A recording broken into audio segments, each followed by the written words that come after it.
Hello दोस्तों, नमस्कार। मैं रेखा पनरिया और RS पनरिया 12 में आप सभी लोगों का तहे दिल से स्वागत करती हूँ। तो दोस्तों, आप सब कैसे हैं? आई होप आप लोग बहुत अच्छे होंगे, स्वस्थ होंगे, मस्त होंगे और अपने जीवन में आगे बढ़ रहे होंगे। तो आज हम बात करेंगे जितिया व्रत की कथा के बारे में। तो दोस्तों, आपको अगर यह वीडियो अच्छा लगे तो वीडियो को लाइक और चैनल को सब्सक्राइब जरूर कीजिएगा, ताकि मैं जो भी वीडियो डालूं उसकी नोटिफिकेशन सबसे पहले आप लोगों के पास पहुंचे। तो चलिए शुरू करते हैं। भारत की परंपराओं में ऐसे अनेक व्रत और त्योहार हैं जिसका सीधा संबंध परिवार की सुख शांति और संतान की दीर्घायु से है। इन्हीं व्रतों में एक है जितिया व्रत, जिसे विशेषकर बिहार, झारखंड, उत्तर प्रदेश और नेपाल के कुछ हिस्से में बड़े श्रद्धा भाव से किया जाता है। यह व्रत खास तौर पर माताएं अपने बच्चों की लंबी उम्र, अच्छे स्वास्थ्य और सुखी जीवन के लिए करती है। इसे जीवित पुत्री का व्रत भी कहा जाता है। जितिया व्रत माताएं अपने संतान की रक्षा के लिए रखती है। इसमें 3 दिन मुख्य परंपरा मानी जाती है। पहला, नहाए खाए। पहले दिन माँ गंगा या किसी पवित्र नदी या तालाब में स्नान कर शुद्ध भोजन करती है, निर्जला उपवास। दूसरे दिन बिना जल और अन्न के व्रत रखा जाता है, पारण। तीसरे दिन व्रत का समापन करके प्रसाद और भोजन ग्रहण किया जाता है।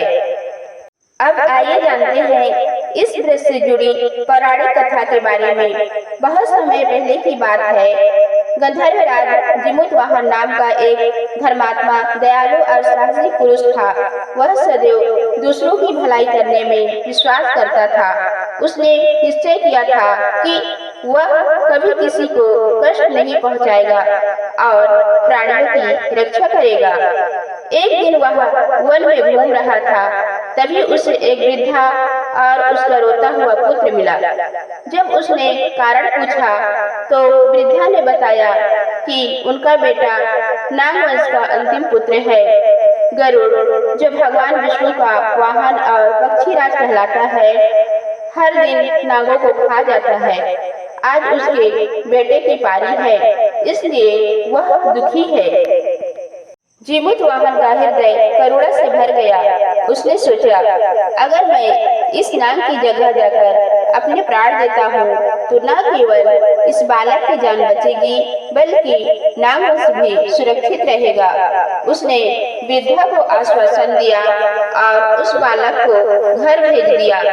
फिर स्वयं जाकर एक शिला पर लेट गया, जहाँ गरुड़ आकर भोजन के रूप में नागों को उठा ले जाता था।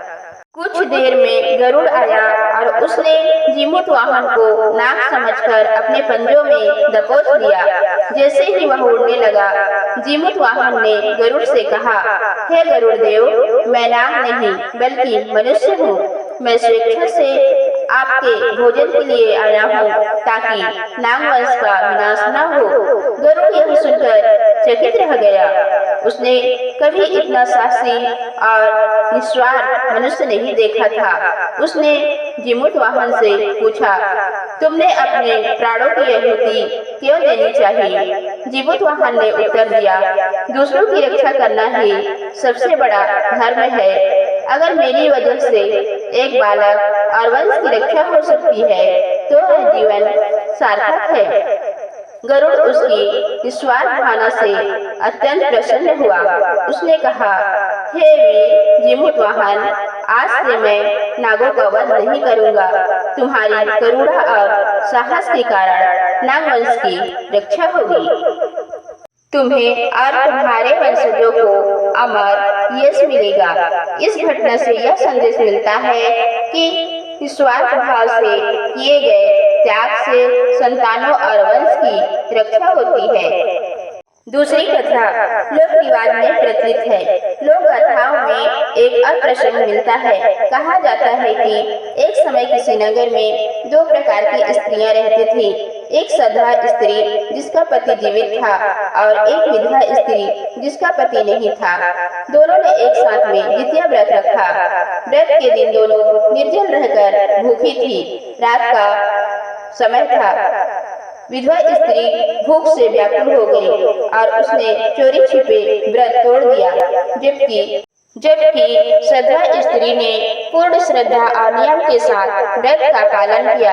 फलस्वरूप श्रद्धा स्त्री की संतानें बलवान, दीर्घायु और सुखी हुई, वहीं विधवा स्त्री की संतानें दुर्बल और अल्पायु रही। इस कथा का सार है कि श्रद्धा या विश्वास और नियम पूर्वक किए गए व्रत का फल संतानों की दीर्घायु और सुख समृद्धि देता है। द्वितीय व्रत हमें दर्शाता है कि माँ अपनी संतान की लंबी उम्र और सुखी जीवन के लिए कितनी कठोर तपस्या कर सकती है। जीमूतवाहन की कथा से यह सीख मिलती है कि दूसरों की रक्षा और भलाई करने से ईश्वर प्रसन्न होते हैं और परिवार वंश सुरक्षित रहता है। व्रत तभी फलदायी होता है जब पूरी आस्था और नियमों का पालन किया जाए।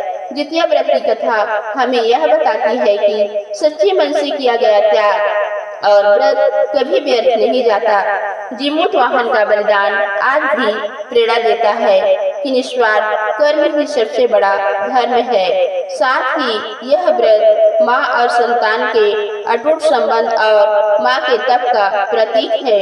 इसलिए महिलाएं आज भी पूरी आस्था के साथ यह व्रत रखती है और अपने बच्चों के लिए लंबी आयु, सुख समृद्धि और रक्षा का आशीर्वाद पाती है।